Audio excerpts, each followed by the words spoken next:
Mabigat ba to? Oh! Uy! Kaya to.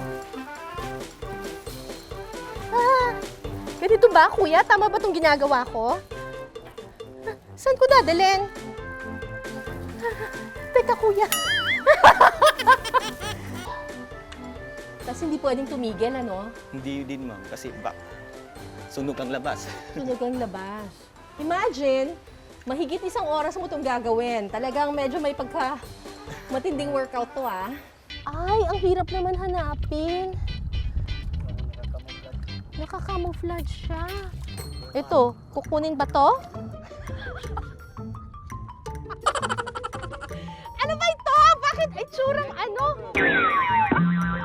Oo nga. Ay!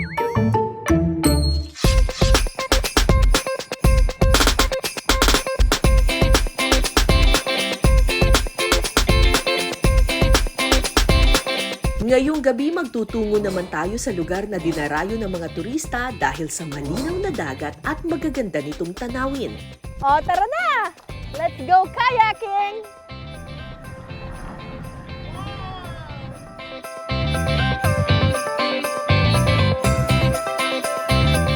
Ang probinsya ng Cebu. 500 taon na ang nakalipas mula nang ipakilala ang Kristyanismo sa ating bansa. Kaya naman, 500 taon na rin nating ipinagdiriwang ang Pasko. Siyempre, hindi kumpleto ang Pasko kapag walang masasarap na handa sa Noche Buena. Andito ako ngayon sa isa sa pinakamatandang probinsya sa Pilipinas, ang probinsya ng Cebu.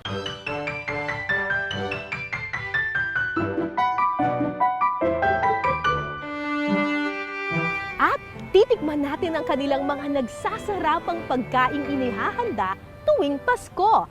Oh! Uy! Kaya to. Teka, kuya. Workout!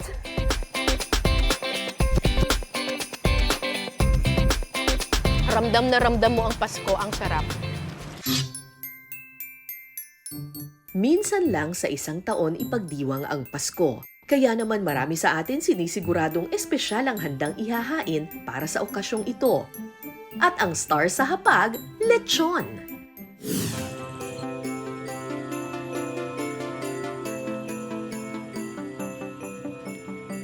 Andito ako ngayon sa Carcar City sa Cebu. Sabi nila, isa ito sa mga matandang bayan na naglelechon at sobrang sarap ng lechon nila. In fact, dito sa kanilang public market, maniniwala ba kayo, merong lechon section?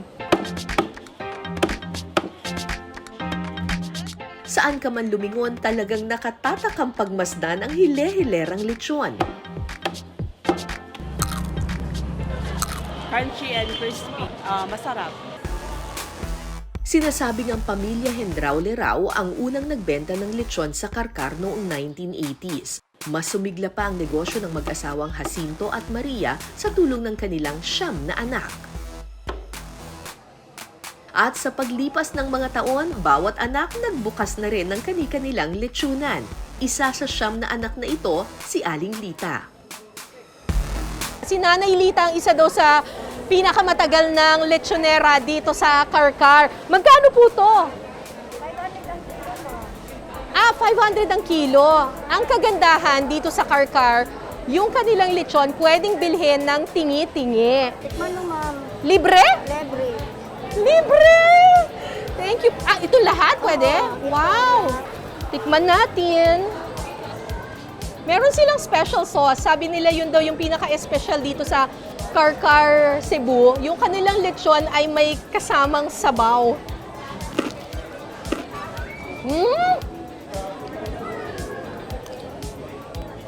Ang lutong!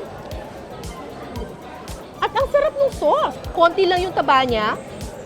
Napaka-crunchy ng balat, napaka-malasa, pero nakakapagpadagdag pa ng lasa itong special sauce nila. Saan kaya gawa itong sauce na ito?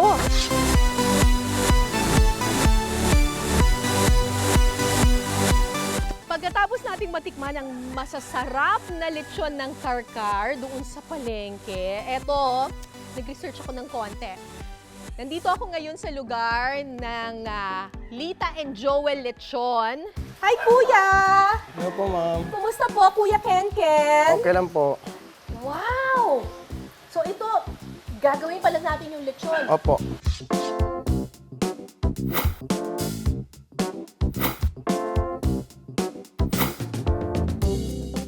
So, yung karkar Cebu lamang ang naglalagay ng ganitong klaseng herb or pasyotes ang kung tawagin sa loob ng kanilang lechon. Di ba, karaniwan ang alam natin, tanglad yung nilalagay. Sila pasyotes. Ha? Kakaiba. Hindi na hiwa-hiwain. Ilagay lang talaga isang ganyan lang, bungkos. O, ganyan. Okay. Okay, tapos, bawang tsaka sibuyas ilagay sa loob to. Ito na ang pasyotes. Sa English, ang tawag dito sa pasyotes ay skunkweed. Medyo mabango siya na kind of herb. Ito na yung sangkaterbang asin. Ay, ilagay lang sa loob talaga lahat. Kapag nailagay na ang pampabango at pampalasa, tatahiin na ang tiyan ng baboy. Pero bago ito tuluyang isara, lalagyan pa ito ng condensed milk, lime soft drink, at pineapple juice. Yun pala ang sikreto ng lechon karkar. May gatas, may pineapple juice, at saka may soft drinks din sa loob. Parang may dessert din, ano? Para mas maging maganda ang kulay ng balat ng baboy, papahiran ito ng toyo. Tapos mamaya habang iniihaw, papahiran pa natin ito ng papahiran para mas lumasa pa. Dadali na natin siya sa ihawan. Mabigat ba to? Oh! Kaya to. Ganito ba, kuya? Tama ba itong ginagawa ko? Saan ko dadalhin? Teka, kuya. Workout! Ayun! Hi, Carl! Hello po, ma'am. Si Carl ay...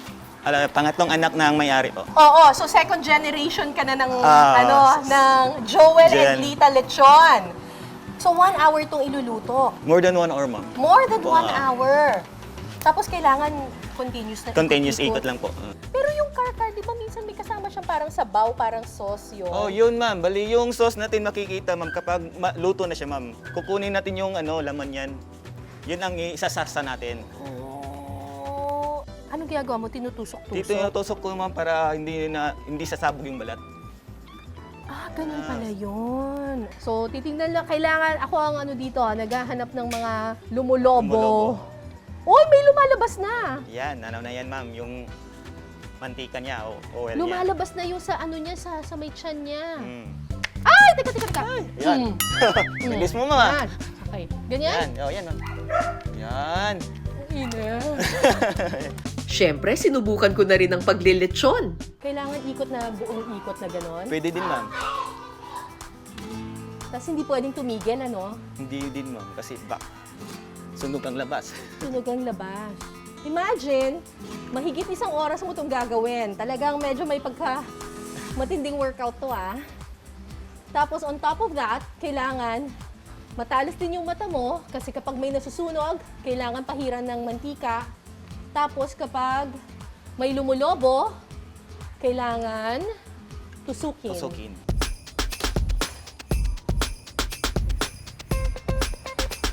Matapos ang ilang oras na paghihintay, ready to serve na ang karkar lechon. Kapag kumain ka dito sa karkar, hindi kumpleto ang iyong karkar lechon experience kung hindi ka magkakamay. Siyempre may iba na nagpa-plastic pa sila na gloves, pero dead man na! Kasi mas masarap kapag talagang nagkakamay ka. At ang lalong nagpapasarap sa lechon karkar, ang sauce nito na gawa sa mismong katas ng lechon. Sa sauce ng ganyan. Hoy! Lamig kaayo! Ang harap!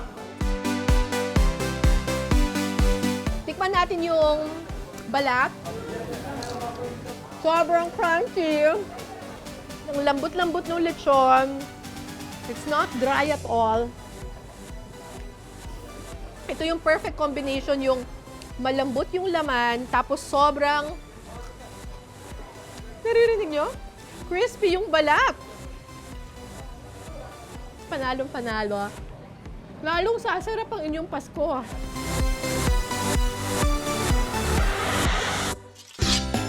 Isa sa mga signature meat dish ng Kabisayaan ng humba. Pero kaya pa raw itong i-level up gamit ang lechon karkar. Mas gaganahan ka sa Noche Buena kapag inihain ang lechong humba. Una munang igigisa ang sibuyas at bawang. Bakit naisip ninyo na lechon ang ilagay doon sa humba instead of yung karaniwang baboy? Ma'am, kasi yung lechon is luto na at saka may lasa na, ma'am. May timpla na siya. Oo. Pati yung balat. Oo. Ayan. Yung humba, actually, it originated from China. Merong dish yung mga Chinese na kung tawagin hongma o kaya hongba. Hokkien yon. At alam naman natin na itong Cebu talaga noong unang panahon pa lang talagang parang trading hub ito eh. So maraming nagpupunta dito na iba't ibang mga lahi, pati mga Chinese. So talagang na-imbibe nila itong recipe na ito na humba. At sumikat rin talaga sa Visayas itong humba kasi maraming sugarcane plantations dito sa Visayas. Lalagyan din ito ng pineapple juice, toyo at lime soda. Titimplahan ng asin at saka hahaluin. Sunod na idadagdag ang black beans o tausi. Lalagyan din ito ng banana blossoms. Wow! Lagyan na natin ng asukar. Ano po Kaunti. yan? Sabaw ng lechon. Sabaw ng lechon. Ano kaya? Luto na yan? Luto na, ma'am. Ito. Yan! Wow! Ihanda na ang kanin, pwede nang tikman ang humba lechon. Wow! Siyempre, ang lambot. Kasi ang lambot-lambot talaga ng lechon.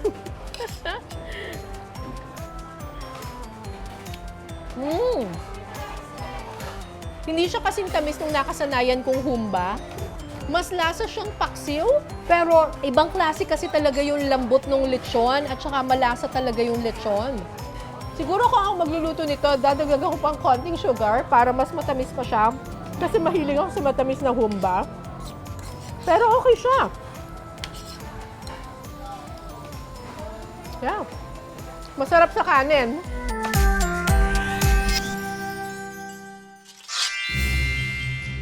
Extra special talaga ang Noche Buena kapag present sa hapag ang ham at lechon. Kaya naman naisipan ng tindahang ito na pagsamahin ang dalawa. Ang tawag nila rito, ham lechon. Yung ham lechon, yung loob niya is as soft as ham, tapos yung labas niya is as crispy as yung ng lechon. Simple lang naman daw ang paraan nila para ihanda ito. Ima-marinate ang pork slab sa loob ng 48 hours. So itong pork slab po natin ay may saktong taba at laman para ma-achieve po natin yung crispiness po ng lechon at yung juiciness ng isang ham. Saka ito isasalang sa baga o ililitsyon sa loob ng 3 oras. Kapag natiyak na nating luto na ang loob ng pork slab at naging crispy na ang balat nito, talaga namang twice as good sa itsura at lasa itong ham lechon. Mga unta!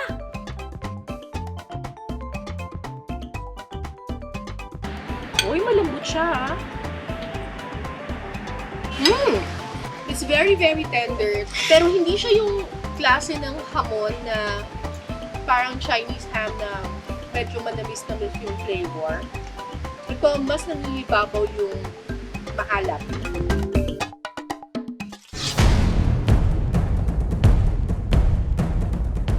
Hindi lang sa lechon at mga katakam-takam na meat dishes kilala ang Cebu. Siyempre, malawak din yung kanilang baybayin. Marami rin ditong seafood. Nakikita nyo naman, oh. Ang lawak din ng kanilang mangrove area. Andito ako ngayon sa Cordova, sa Cebu, specifically sa Isla Viva. Siyempre, hindi lang pwedeng titikim tayo ng pagkain. Kailangan mag-adventure muna tayo. Huli natin yung mga shellfish na iluluto ko mamaya. Tara! Let's go on an adventure! So, para libutin natin yung mangrove area, kailangan nating sumakay ng kayak. Ayan. Hi, Bryle! Si Bryle ang mag-a-assist sa akin. Saka sa spot na kukuha tayo ng aninikad. Aninikad. O, tara na! Let's go kayaking!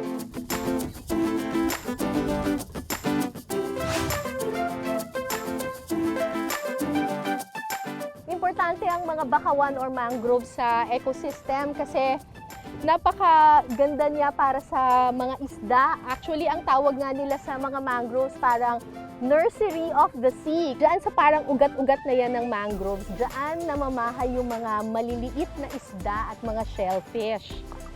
So, kapag mas malago yung mangrove, mas marami rin tayong makukuhang isda sa dagat.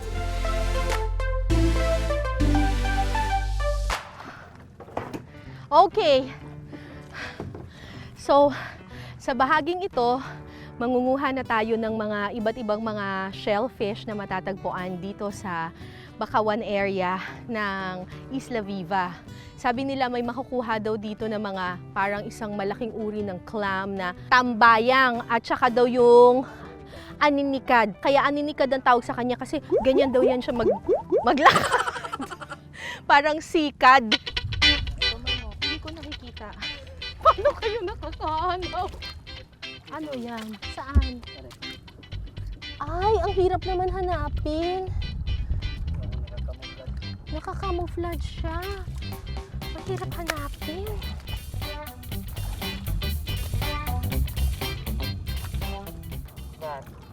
Ito, kukunin ba to?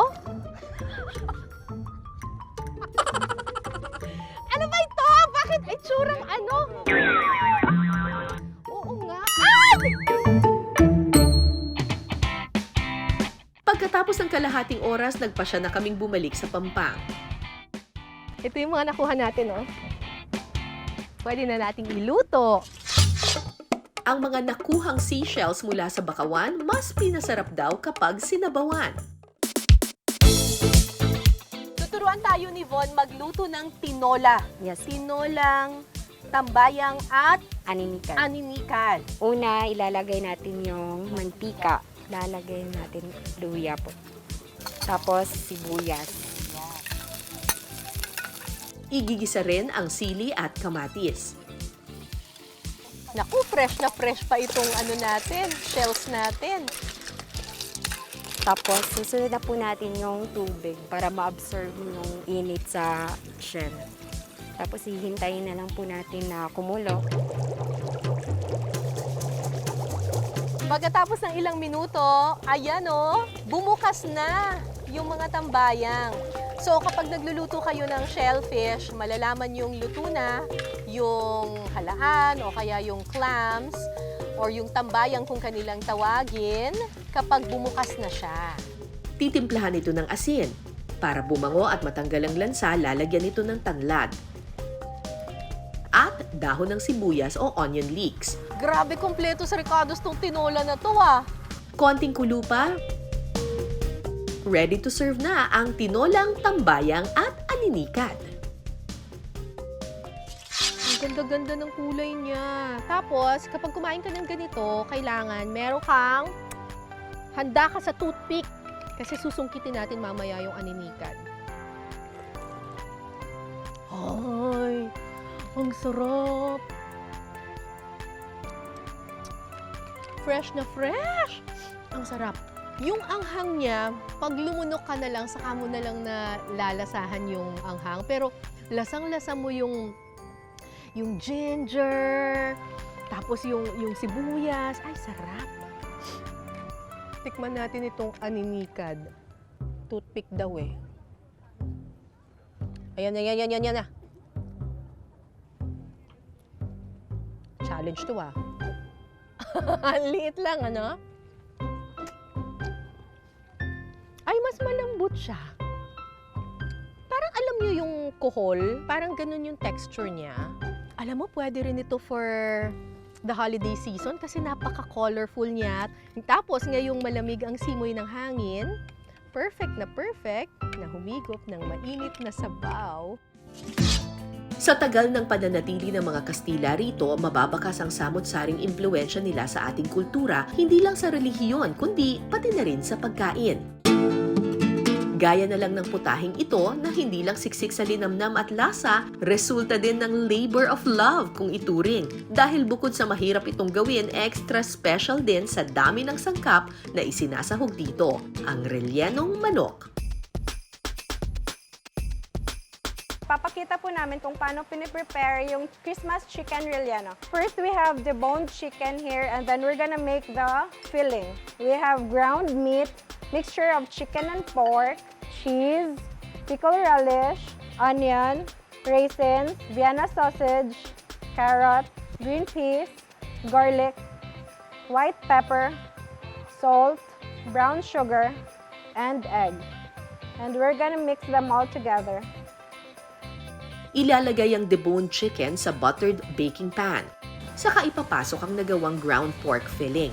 Ito pong chicken, deboned na po siya, pero ititira po natin yung wing at saka leg attached para po magmumukha pa siyang yung buo. Lalagyan pa ito ng extra slices ng pickles, cheese, Vienna sausage, at boiled egg para dagdag linamnam. And then fill it up again with the ground meat hanggang sa yung parang nabubundat na siya. Pagkatapos, babalutin ito ng foil na pinahiran ng butter. 3 layers ng foil ang gagamitin dito para matiyak na hindi tatagas ang filling at juices mula sa manok. Isi-steam ito sa loob ng 45 minutes. After 45 minutes of steaming, eto na po ang itsura niya. Babrush natin siya ng butter. And then, we'll bake it for another like 15-20 minutes until po magbabrown po yung top niya.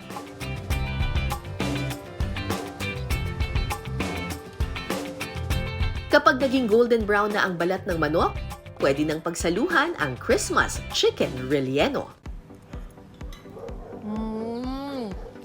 Bagay siya. May cheese, may egg sa loob. Tapos, lagyan mo siya ng sauce.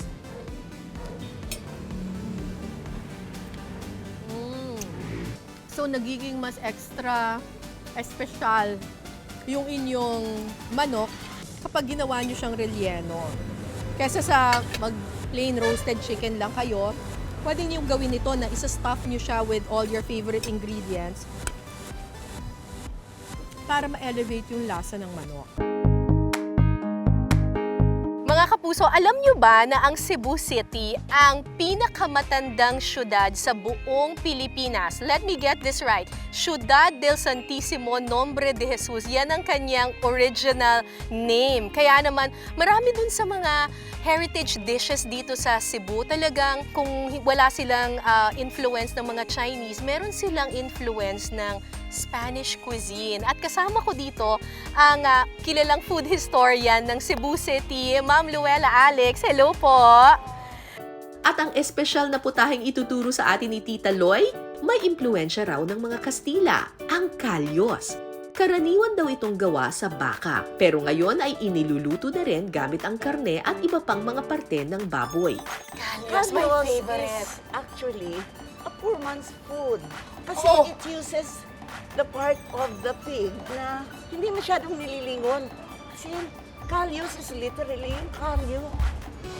Ay, kaya ba kalyos ang tawag sa kanya? Yeah, So, pork kalyos po ito. Oo, Pork kalyos. Tapos, ang gagamitin natin yung leg. Magsasangkot siya muna ng bawang at sibuyas. Ito nga pork na ito, Gano'ng katagal niyo po yan pinakuluan? 4 hours ng slow cooking. 4 hours of slow cooking.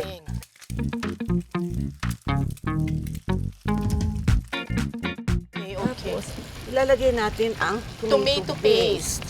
And actually, sunod-sunod na yung mga ano eh. This is chorizo Bilbao. With everything else. Lalagyan din ito ng red bell pepper at olives. Pagkatapos, lalagyan na ng tomato sauce at saka dadagdagan ng kaunting asin. Ano naman po ito? Ito na yung kaldo. Ito na yung pinagpakuluan ng meat. Okay, so yan ha, kapag pinapalambot ninyo yung inyong karne, wag nyong itatapon yung inyong stock. Kasi yun ang magbibigay ng masarap na lasa sa inyong mga sabaw. Titimplahan ng paminta at pakukuluan ng 10 minuto hanggang sumipsip na ang mga pampalasa sa karne. Naku, Tita Loy! Ang ganda-ganda niyo talaga, promise! Luto na ang ating kalyos.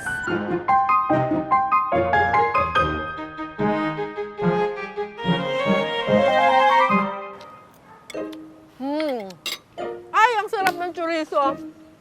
Yung pork, it's really just melting in your mouth, yung baboy. Ang sarap naman ito. Ang sarap-sarap. Ramdam na ramdam mo ang Pasko. Ang probinsya ng Cebu mayaman sa kasaysayan. Dito nagsimula ang 500 taong pagdiriwang ng Pasko nating mga Pilipino. Kaya naman sa mga pagkaing ating natikman ngayong gabi, mababakas kung gaano kakulay at kagarbo ang hapag ng mga Cebuano. Mga pagkaing minanapa mula sa kanilang mahabang nakaraan, mga pagkaing masarap pagsaluhan dahil pinagpaguran. Oh. Teka, kuya. Workout! Hanggang sa susunod nating kwentuhan at salo-salo, malipayong Pasko at maayong gabi mga kapuso, ako po si Cara David. Ito ang Pinas Sarap. Ang sarap naman ito.